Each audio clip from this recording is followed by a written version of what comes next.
2025년 12월 워싱턴 외교가에 믿기 힘든 보고서가 돌기 시작했습니다.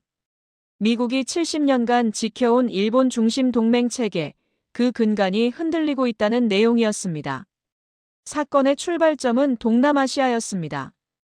태국과 캄보디아 국경에서 수개월간 이어지던 무력 충돌이 단 10일 만에 종결됐습니다.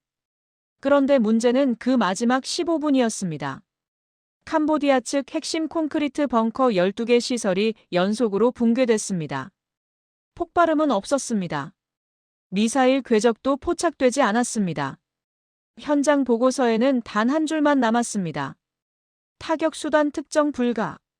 이 보고서가 공유된 직후 워싱턴에서는 묘한 현상이 동시다발적으로 발생했습니다.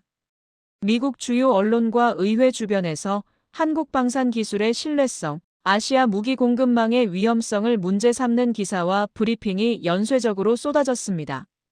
동시에 백악관 내부에선 인도 태평양 전진기지 재배치 시나리오가 검토 테이블에 올랐습니다. 관련 예산은 최대 수백조 원 규모로 추산된다는 관측도 나왔습니다. 전쟁에서 중요한 건 무기가 아니라 시간입니다. 3개월과 3주는 지도 위에서는 숫자일지 몰라도 전장에서는 승패입니다. 그렇다면 묻지 않을 수 없습니다. 동남아의 소리 없는 붕괴, 워싱턴의 동시다발 여론전, 그리고 한국을 향한 집중된 의심. 이 세 사건은 정말 우연이었을까요? 저는 로버트 헤일스입니다. 백악관 국가안보회의 소속 아시아 태평양 전략 담당 고위 보좌관으로 22년간 이 일을 해왔습니다. 그날도 평소와 다름없이 책상 앞에 앉아 있었습니다. 태국 캄보디아 평화협정 최종본이 제 앞에 놓였습니다. 문서를 펼치는 순간 저는 손을 멈췄습니다. 무장 해제 시점, 즉시. 국경 감시 체계, 외부 이관. 저항 세력, 전면 항복. 협정이라기보다 명령서에 가까운 문장들이었습니다. 전쟁이 이렇게 깔끔하게 끝나는 경우는 드뭅니다. 뭔가 석연치 않았습니다. 저는 아시아를 신뢰하지 않았습니다. 젊은 시절 중동 근무 때의 기억 때문이었죠. 일본과 동남아 국가들이 제공한 정보가 엇갈리며 작전 일정이 지연됐습니다. 그 사이 아군 피해가 발생했습니다. 공식 기록에는 현지 변수라고 적혔지만 제 기억엔 책임지지 않는 동맹이라는 단어만 남았습니다. 한국 역시 예외가 아니었습니다. 기술은 따라오지만 결국 미국의 승인 없이는 움직이지 못하는 나라. 그게 제가 가진 한국에 대한 인식이었습니다. 그때였습니다. 새벽 2시 15분, 전례 없는 전화가 걸려왔습니다. 발신지는 일본 총리실 직통 외교 라인이었습니다. 통화는 짧았습니다. 지뢰 제거 장비가 투입됐다는 말과 함께 마지막 한 문장이 이어졌습니다. 한국이 과도하게 반응하고 있습니다. 전화는 거기서 끊겼습니다. 저는 전화기를 내려놓은 채 한참을 움직이지 않았습니다. 보고서 어디에도 한국은 등장하지 않았습니다. 그런데 왜 가장 먼저 한국의 반응이 언급된 걸까요? 손가락으로 책상을 두드리며 생각했습니다. 뭔가 빠진 조각이 있었습니다. 문서에 없는 나라의 이름이 먼저 나온다는 건 그 나라가 이미 판에 있다는 뜻 아닙니까? 머릿속이 복잡해졌습니다. 캄보디아 정글 깊은 곳에서 벌어진 일이 대체 무엇이길래 태평양 건너 워싱턴까지 파장을 일으키는 걸까요? 저는 다시 보고서를 펼쳤습니다. 타격 수단 특정 불가. 이 한 줄이 계속 눈에 밟혔습니다. 폭발 없이 구조물이 무너진다는 건 상식적으로 이해하기 어려운 일이었습니다. 밤새 잠을 이루지 못했습니다. 창밖으로 워싱턴의 불빛들이 보였습니다. 평화로워 보이는 이 도시 안에서 보이지 않는 전쟁이 벌어지고 있다는 생각이 들었습니다. 다음 날 아침 예상치 못한 방문자가 있다는 연락을 받았습니다. 주미 한국 대사관 소속 최정국. 직함은 안보협력관이었습니다. 회의실 문이 열렸습니다. 최정국이 들어왔습니다. 그는 인사를 건넨 뒤 길게 설명하지 않았습니다. 테이블 위에 봉투 하나를 올려놓았을 뿐입니다. 저는 그 봉투를 바라봤습니다. 갈색 봉투, 특별할 것 없어 보였습니다. 하지만 그 안에 뭐가 들었는지는 아직 몰랐습니다. 최정국이 말했습니다. 열어보시죠. 저는 봉투를 열었습니다. 첫 번째 자료는 위성 사진이었습니다. 캄보디아 정글 깊숙한 곳, 민간 복장을 한 인원들이 통신 장비를 설치하는 장면이 선명하게 찍혀 있었습니다. 사진 하단에는 한 줄이 적혀 있었습니다. 일본 자위대 출신 기술 인력으로 추정, 민간 위장. 제 손이 미세하게 떨렸습니다. 동맹국이 다른 동맹국을 감시한다? 이건 상상하기조차 불편한 시나리오였습니다. 두 번째 자료를 꺼냈습니다. 주파수 분석 자료였습니다. 통신 신호의 방향이 향한 곳은 뜻밖에도 태국 국경 인근 미군 고문단 숙소였습니다. 제 표정이 굳어졌습니다. 이건 단순한 정보 수집이 아니었습니다. 미군을 관측했다는 해석이 가능한 자료였습니다. 최정국은 조심스럽게 말을 이었습니다. 확정 표현은 피하겠습니다. 다만 패턴은 설명 가능합니다. 그리고 한 문장을 덧붙였습니다. 전쟁이 커질수록 이익을 보는 구조가 존재합니다. 그 순간 일본 총리의 지뢰 제거 장비라는 표현이 다른 의미일 수 있다는 생각이 처음으로 스쳤습니다. 지뢰를 제거한 게 아니라 다른 뭔가를 제거한 건 아닐까. 제 심장이 빠르게 뛰기 시작했습니다. 이건 단순한 외교 문제가 아니었습니다. 동맹 체계 전체가 흔들릴 수 있는 사안이었습니다. 과연 그 장비는 지뢰를 제거한 것이었을까요? 최정국은 세 번째 자료를 꺼냈습니다. 이번엔 영상 파일이었습니다. 노트북 화면이 켜졌습니다. 새벽의 정글이 보였습니다. 카메라는 멀리서 콘크리트 구조물을 비추고 있었습니다. 그리고 갑자기 폭발 없이 소리 없이 구조물이 안쪽으로 무너져 내렸습니다. 저는 숨을 멈췄습니다. 12곳, 걸린 시간 14분 48초. 전통적인 폭격도 포병도 아니었습니다. 미국의 GPS 기반 무기도 아닌 패턴이었습니다. 최정국이 조심스럽게 말했습니다. 일부 정밀 유도 무기는 환기구나 출입구 같은 취약점을 타격할 경우 외부 폭발 없이 내부 붕괴를 유도할 수 있습니다. 그리고 한 문장을 덧붙였습니다. 미국 GPS 의존도가 낮다면 전자교란 환경에서도 작동합니다. 제 머릿속에 최근 보고받았던 한 항목이 스쳐갔습니다. 한국의 독자 항법 체계. 미국 승인 없이 운용 가능한 정밀 유도 기술. 저는 본능적으로 고개를 저었습니다. 그 정도까지는 아닐 겁니다. 한국이 그런 수준의 기술을 가지고 있을 리 없었습니다. 하지만 제 안에 또 다른 목소리가 속삭였습니다. 정말 그럴까? 당신이 모르는 것뿐은 아닐까? 그때 비서가 급하게 들어왔습니다. 보고 드릴 게 있습니다. 워싱턴 포스트, CNN, 정치 전문 매체에서 한국 방산을 비판하는 기사가 동시에 쏟아지고 있다는 내용이었습니다. 저는 시계를 봤습니다. 오전 9시 30분.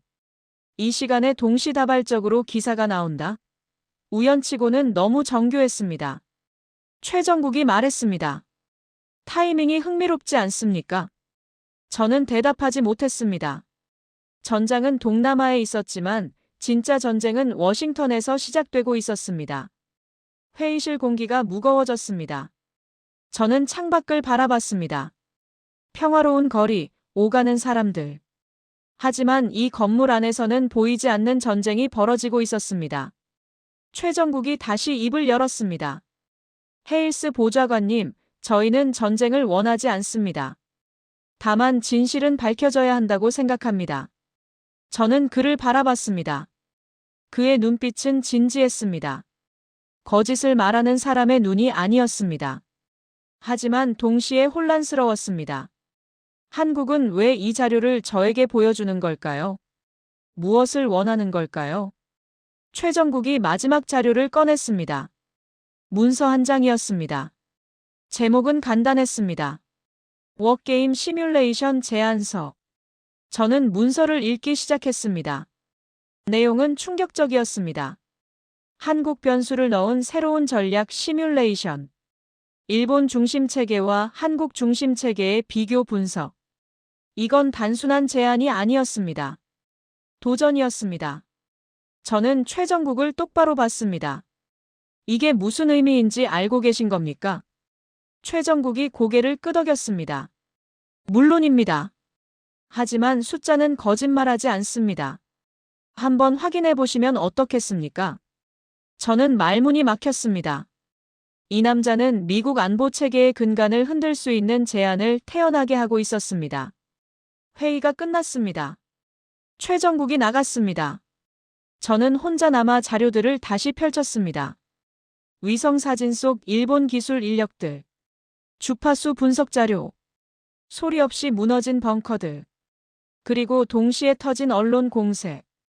이 모든 게 연결돼 있었습니다. 하지만 어떻게 연결된 건지는 아직 명확하지 않았습니다. 저는 펜타곤에 전화를 걸었습니다. 합참 의장과 통화가 필요하다고 말했습니다. 워게임 시뮬레이션을 돌려야 한다고 말했습니다. 전화를 끊고 나서 저는 창밖을 다시 바라봤습니다. 워싱턴의 하늘은 여전히 맑았습니다. 하지만 제 마음속엔 먹구름이 가득했습니다. 누가, 왜 이 타이밍에 한국을 흔들기 시작했을까요? 사흘 뒤, 저는 펜타곤 지하 워룸에 서 있었습니다. 합참과 태평양 사령부 핵심 인력들이 모여 있었습니다. 스크린이 켜졌습니다. 시뮬레이션이 시작됐습니다. 가정은 단순했습니다. 일본 전진기지를 중심으로 한 기존 전략 유지. 숫자들이 화면에 떴습니다. 일본에서 출항한 항모 전단, 15분 내 전력 상실. 중국 본토 타격 가능 시간 3시간 20분. 회의실이 조용해졌습니다. 누군가 중얼거렸습니다. 이건 너무 늦습니다. 저는 손을 들었습니다. 한국 변수를 넣어봅시다. 시뮬레이션이 다시 시작됐습니다. 이번엔 한국에서 발사된 미사일이 중국 본토 핵심 시설을 직접 압박하는 설정이었습니다. 지도 위에 숫자가 바뀌었습니다. 타격 가능 시간 35분. 중국 상륙 시나리오 실패. 회의실 공기가 변했습니다.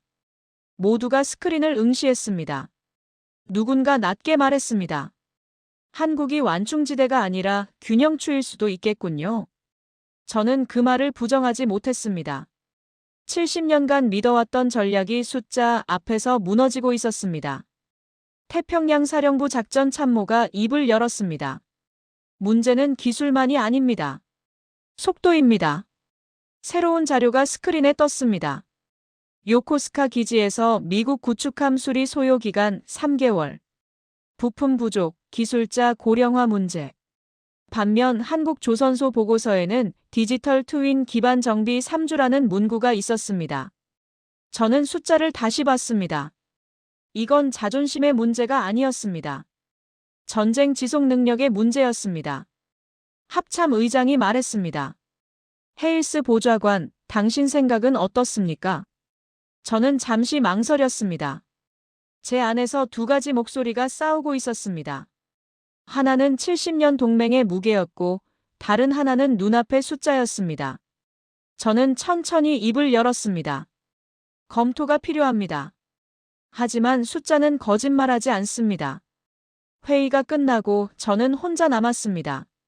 스크린 앞에 서서 시뮬레이션 결과를 다시 봤습니다.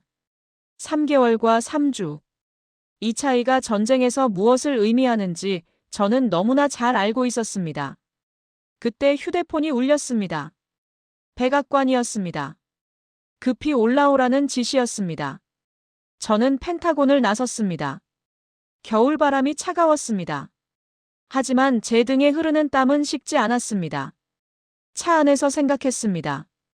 미국은 왜 더 빠른 선택지를 외면해왔을까요? 동맹이라는 이름 때문이었을까요?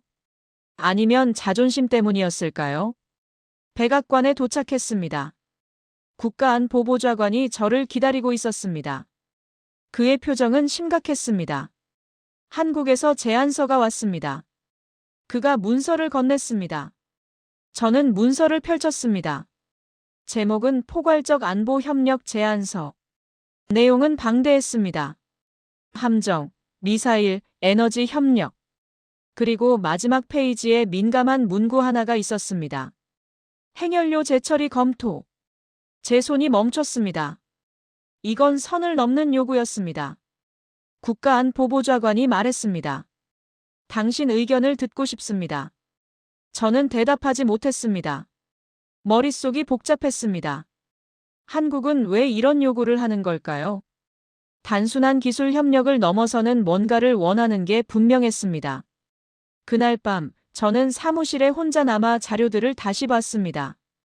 캄보디아 정글에 붕괴된 벙커들, 워게임 시뮬레이션 결과, 한국의 제안서. 이 모든 게 하나의 그림이었습니다. 하지만 전체 그림은 아직 보이지 않았습니다. 이틀 뒤, 백악관 상황실에서 긴급회의가 열렸습니다. 국무부, 국방부, 에너지부 고위 관계자들이 모두 모였습니다. 한국 제안서가 테이블 위에 놓였습니다. 총 규모 800조 원대. 미국 달러로 환산하면 600억 달러를 훌쩍 넘는 금액이었습니다. 국무부 차관이 입을 열었습니다. 이건 단순한 무기 거래가 아닙니다. 전략적 재편입니다. 저는 제안서를 다시 읽었습니다. 함정 공동 개발 및 정비, 미사일 방어체계 통합, 에너지 안보 협력. 그리고 마지막, 핵연료 재처리 기술 검토. 에너지부 장관이 말했습니다. 핵연료 재처리는 선을 넘는 겁니다. 이건 핵무기 개발로 직결될 수 있습니다. 저는 반사적으로 고개를 끄덕였습니다. 그렇습니다. 선은 넘지 말아야 합니다. 하지만 국방부 차관이 다른 의견을 냈습니다. 재처리 기술이 곧 핵무기는 아닙니다. 에너지 자립도 전략 자산입니다. 회의실이 술렁였습니다. 의견이 갈렸습니다.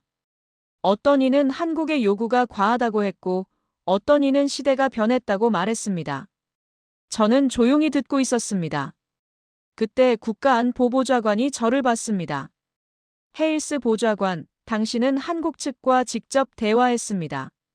그들이 진짜 원하는 게 뭐라고 봅니까? 저는 잠시 생각했습니다. 최정국의 얼굴이 떠올랐습니다. 그가 했던 말들이 하나씩 되살아났습니다. 저는 천천히 입을 열었습니다. 그들은 무기를 원하는 게 아닙니다. 시간을 원합니다. 회의실이 조용해졌습니다. 모두가 저를 봤습니다. 저는 계속 말했습니다. 승인 없이 작동하는 시간. 전자 교란 환경에서도 작동하는 시간. 미국 GPS가 끊겨도 싸울 수 있는 시간. 그 시간을 원하는 겁니다. 국무부 차관이 반박했습니다.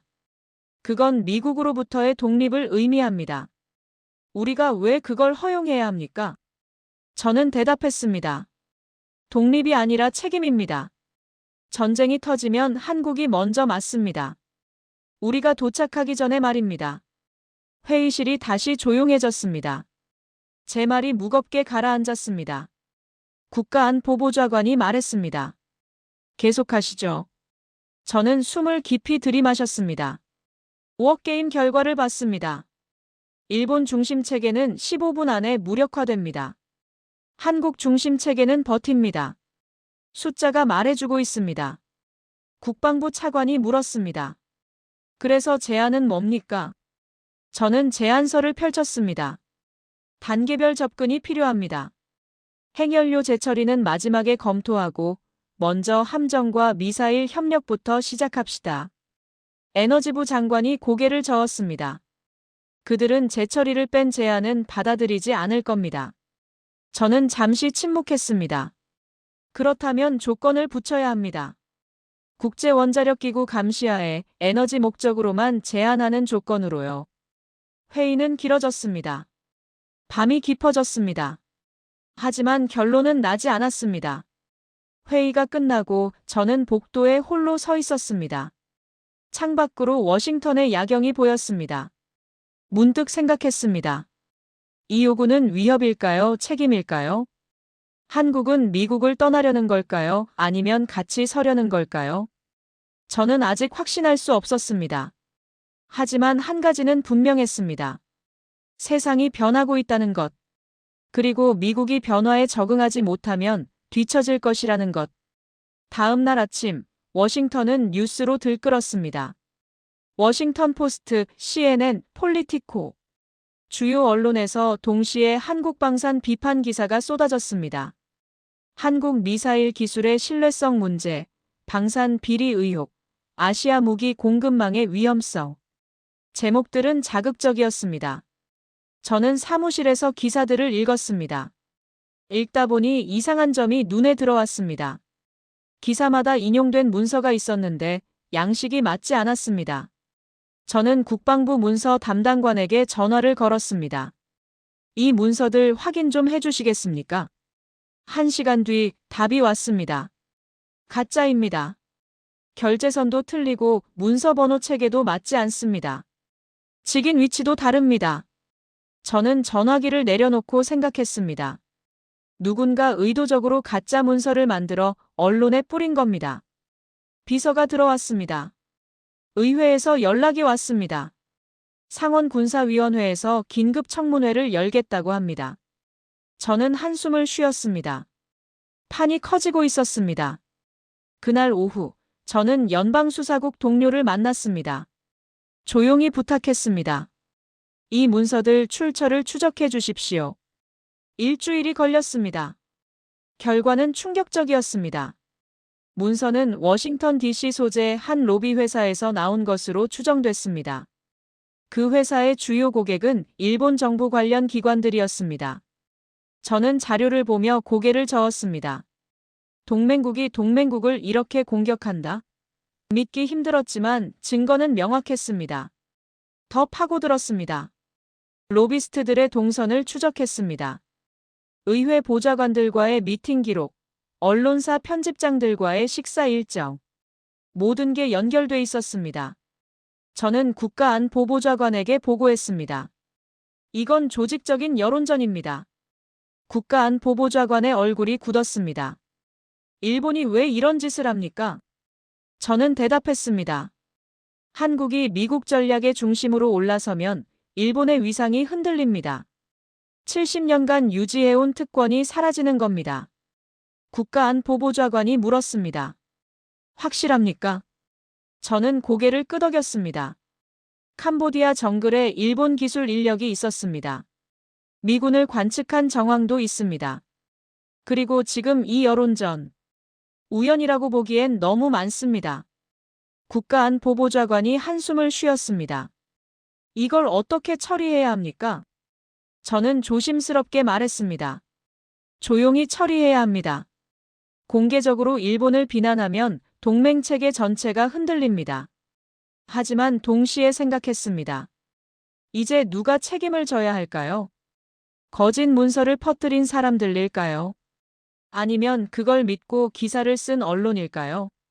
아니면 이 모든 걸 방치한 우리일까요? 밤늦게 사무실에 혼자 남았습니다. 창밖으로 국회의사당이 보였습니다. 저 안에서 청문회가 열릴 겁니다. 한국을 비난하는 목소리가 나올 겁니다. 하지만 진실은 다릅니다. 한국은 잘못한 게 없습니다. 오히려 제대로 했습니다. 그래서 공격받는 겁니다. 저는 책상 서랍을 열었습니다. 최정국이 준 자료들이 있었습니다. 위성사진, 주파수 분석, 붕괴된 벙커 영상. 이 자료들을 공개해야 할까요? 일본의 행동을 폭로해야 할까요? 하지만 그러면 동맹이 깨집니다. 미국, 일본, 한국. 이 삼각구도가 무너지면 중국만 좋은 일입니다. 저는 깊은 고민에 빠졌습니다. 정의와 전략 사이에서 선택해야 하는 순간이었습니다. 한 달이 흘렀습니다. 백악관은 결정을 내렸습니다. 공식적으로는 아무것도 발표하지 않았습니다. 하지만 방향은 바뀌었습니다. 주일 미군 재배치 검토 작업반이 구성됐습니다. 한미 전략 협력 강화 태스크포스가 만들어졌습니다. 예산 배분이 조용히 조정됐습니다. 언론은 몰랐습니다. 의회도 눈치채지 못했습니다. 하지만 전략가들은 알았습니다. 판이 바뀌고 있다는 것을. 저는 한국전 참전 기념비 앞에 섰습니다. 추운 겨울 아침이었습니다. 돌에 새겨진 문장을 읽었습니다. 자유는 공짜가 아니다. 그 순간 깨달았습니다. 한국은 70년 전에도 자유를 지켰고 지금도 지키고 있다는 것을. 소리치지 않고 증명했을 뿐입니다. 최정국에게서 연락이 왔습니다. 커피 한잔 하시겠습니까? 저는 카페에서 그를 만났습니다. 최정국이 먼저 말을 꺼냈습니다. 결정이 났다고 들었습니다. 저는 고개를 끄덕였습니다. 공식 발표는 없을 겁니다. 하지만 방향은 바뀝니다. 최정국이 물었습니다. 일본 문제는 어떻게 처리하실 겁니까? 저는 커피를 한 모금 마셨습니다. 조용히 처리됩니다. 관련자들은 이미 파악됐습니다. 로비 활동은 제한될 겁니다. 하지만 공개적인 처벌은 없을 겁니다. 최정국이 고개를 끄덕였습니다. 현명한 선택입니다. 저는 물었습니다. 핵연료 재처리 건은 어떻게 됩니까? 최정국이 대답했습니다. 단계적으로 진행됩니다. 먼저 국제감시 체계를 구축하고 그 다음 기술 이전을 검토합니다. 시간이 걸리겠지만 방향은 정해졌습니다. 저는 창밖을 바라봤습니다. 거리를 오가는 사람들이 보였습니다. 그들은 몰랐습니다. 지금 이 순간 전략 지도가 다시 그려지고 있다는 것을. 최정국이 말했습니다. 헤일스 보좌관님, 처음 만났을 때 당신은 한국을 신뢰하지 않았습니다. 저는 인정했습니다. 맞습니다. 신뢰하지 않았습니다. 최정국이 물었습니다. 지금은 어떻습니까? 저는 잠시 생각했습니다. 신뢰라는 단어의 무게를 느꼈습니다. 저는 천천히 대답했습니다. 신뢰는 말이 아니라 행동으로 쌓입니다. 한국은 말하지 않고 행동했습니다. 그래서 신뢰합니다. 최정국이 미소 지었습니다. 감사합니다. 저는 손을 내밀었습니다. 악수를 나눴습니다. 그의 손은 단단했습니다. 카페를 나서며 생각했습니다. 70년간 미국은 한국을 보호한다고 믿었습니다. 하지만 실은 함께 서 있었던 겁니다. 이제야 그걸 깨달았습니다. 사무실로 돌아왔습니다. 책상 위에 새로운 보고서가 놓여 있었습니다. 제목은 인도 태평양 전략 재편안. 보고서를 펼쳤습니다. 한국의 역할이 대폭 확대돼 있었습니다. 미사일 방어, 함정 정비, 에너지 협력. 모든 분야에서 한국이 핵심 파트너로 명시돼 있었습니다. 저는 보고서를 덮었습니다. 이제 시작입니다. 앞으로 갈 길이 멉니다. 하지만 방향은 정해졌습니다. 창밖을 봤습니다. 해가 지고 있었습니다. 하지만 내일은 또 해가 뜰 겁니다. 6개월이 흘렀습니다. 한국과의 협력은 조용히 하지만 빠르게 진행됐습니다. 첫 번째 성과는 함정 정비였습니다. 미국 구축함 한 척이 한국 조선소로 들어갔습니다. 예상 기간은 3주였습니다. 20일 만에 작업이 끝났습니다. 디지털 트윈 기술로 부품을 미리 제작했고 로봇 용접으로 시간을 단축했습니다. 태평양 함대 사령관이 직접 확인하러 왔습니다. 그는 말을 잃었습니다. 요코스카에서 3달 걸릴 일이 3주 만에 끝났습니다. 두 번째 성과는 미사일 방어였습니다. 한국의 독자 항법 체계가 미국 미사일과 통합됐습니다. 테스트 결과는 놀라웠습니다. GPS 교란 환경에서도 정확도 98%, 미국 단독 체계보다 오히려 높았습니다. 펜타곤 분석관들이 보고서를 작성했습니다. 결론은 명확했습니다. 한국 체계 통합 시 전투 지속 능력 40% 향상. 저는 보고서를 백악관에 제출했습니다. 국가안보보좌관이 읽고 나서 말했습니다. 이게 우리가 놓치고 있던 겁니까? 저는 고개를 끄덕였습니다. 70년간 놓치고 있었습니다. 세 번째 성과는 에너지였습니다. 한국의 원전 기술이 미국 기지에 적용됐습니다. 소형 모듈 원자로 SMR. 기지 하나를 독립적으로 운영할 수 있는 전력을 생산했습니다. 에너지부 장관이 현장을 시찰했습니다. 그는 감탄했습니다. 이게 미래입니다. 저는 조용히 웃었습니다. 미래가 아닙니다. 이미 현재입니다. 우리가 늦게 깨달은 것뿐입니다. 의회 청문회가 열렸습니다. 한국 협력에 대한 보고였습니다. 몇몇 의원들이 우려를 표했습니다. 일본과의 관계는 어떻게 됩니까? 저는 답변했습니다. 일본은 여전히 중요한 동맹입니다. 하지만 전략은 다변화돼야 합니다. 한국과에만 의존하는 건 위험합니다. 의원들이 고개를 끄덕였습니다. 반대는 있었지만 거센 반발은 없었습니다. 숫자가 설득했습니다. 청문회가 끝나고 복도에서 한 의원이 저를 불렀습니다. 헤일스 보좌관, 솔직히 물어봅시다. 우리가 너무 늦은 건 아닙니까? 저는 솔직하게 대답했습니다. 늦었습니다. 하지만 지금이라도 바꾸는 게 중요합니다. 그날 저녁, 저는 다시 한국전 참전 기념비를 찾았습니다. 비가 내리고 있었습니다. 돌에 새겨진 이름들이 빗물에 젖어 있었습니다. 70년 전, 이 이름들의 주인공들은 한국을 위해 싸웠습니다. 지금 한국은 우리와 함께 서서 싸우고 있습니다. 최정국에게서 문자가 왔습니다. 핵연료 제철이 첫 단계 승인이 났다는 소식이었습니다. 국제원자력기구 감시하에 에너지 목적으로 제한된 승인이었습니다. 저는 문자를 보며 생각했습니다. 이건 시작입니다. 앞으로 더 많은 변화가 올 겁니다. 사무실로 돌아왔습니다. 책상 위에 새로운 시뮬레이션 결과가 있었습니다. 제목은 2030년 인도 태평양 전략 예측. 보고서를 펼쳤습니다. 한국이 핵심 축으로 명시돼 있었습니다. 일본, 호주와 함께 삼각체계를 구성하는 설계였습니다. 저는 보고서를 읽으며 고개를 끄덕였습니다. 이제야 제대로 된 그림입니다. 1년이 흘렀습니다. 저는 은퇴를 앞두고 있었습니다. 22년 경력의 마지막 날이 다가왔습니다. 마지막 보고서를 작성했습니다. 제목은 한미전략협력 1년 평가. 성과는 명확했습니다. 함정 정비 시간 60% 단축. 미사일 방어 능력 40% 향상.